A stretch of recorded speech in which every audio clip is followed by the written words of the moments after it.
Everybody, Peter Zeihan here, coming to you from Boston Harbor.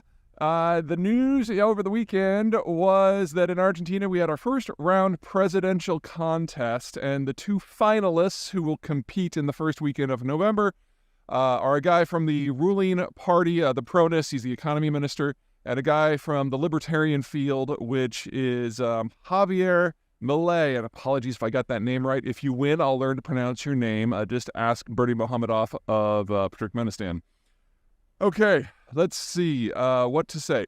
Milei's big thing is that he wants to do away with the Argentinian peso and institute a dollarization program. Three big things from this. Number one, this is more than just some financial chicanery. This has very real implications for the Argentinians as well as everybody else in the neighborhood. Because the financial strategies of the Peronis are a little wackadoo.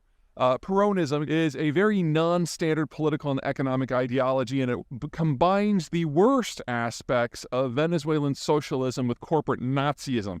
So basically, under a cult of personality on top of that. So if you can imagine AOC of the squad in the American Congress, one of those really left-wing weirdos, having a love child with Donald Trump, I mean, it would be an ugly, hideous child. But that's basically what Peronism is. And among other things, it's heavily unionized, but the government represents the unions, and it believes that the government should be able to print currency in any volume to pay for everything so long as you're a political ally. Needless to say, this has gotten Argentina into a lot of financial trouble over the last century. They've defaulted on their debt, I think, 9 times. And it should be a very successful country based on their demographics and the geography, but policy keeps getting in the way.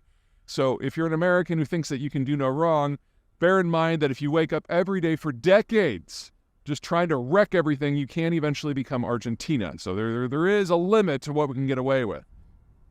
Now, with that kind of in your back pocket, let's talk about the impacts here. If dollarization worked, it would destroy the ability of the Peronis, or really any government in Argentina, to use their central bank and their currency in order to manipulate events. And that is honestly the idea here that Milei has, is this: if we can wreck their ability to do what they've been doing these last 90 years, then that entire political ideology will die on the vine, because they'll actually have to then balance the books and do things like have fiduciary responsibility. And in that sort of environment, people who can do math are going to do better than people who cannot do math.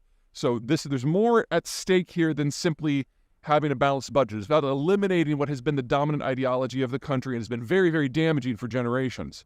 But number two, it's not easy.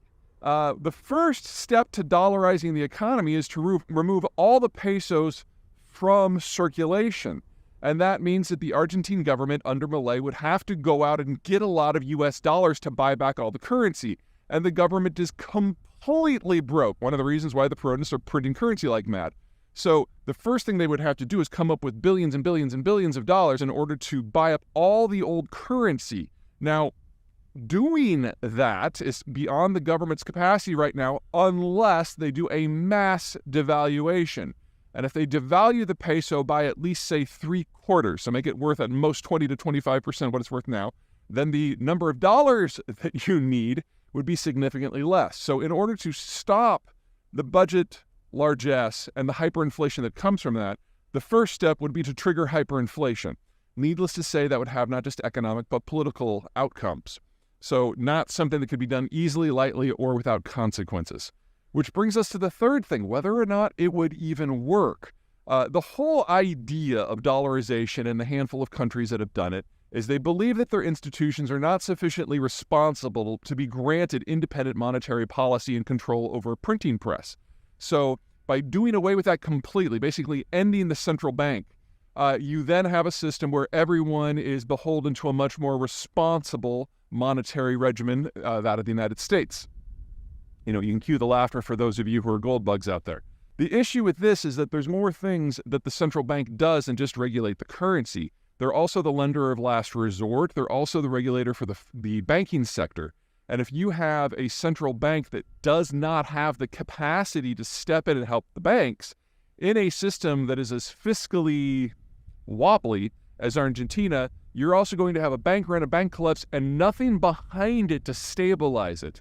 So for this plan to work, not only do a lot of things have to go right that are beyond Argentina's control, but Argentina would have to enter through a series of banking and fiscal reforms in a matter of days that most countries take a generation to do. There's a reason why dollarization as a rule is not something that states do, and it's certainly not a quick fix. It requires years of reforms, and it's not clear that the political and economic system in Argentina has that sort of durability or attention to detail. So honestly, dollarization as a rule reminds me a lot of Boston's participation in the Revolutionary War or modern sports. They hit hard right out of the gate, they pick a lot of fights, and then they largely sit out for the rest of the season.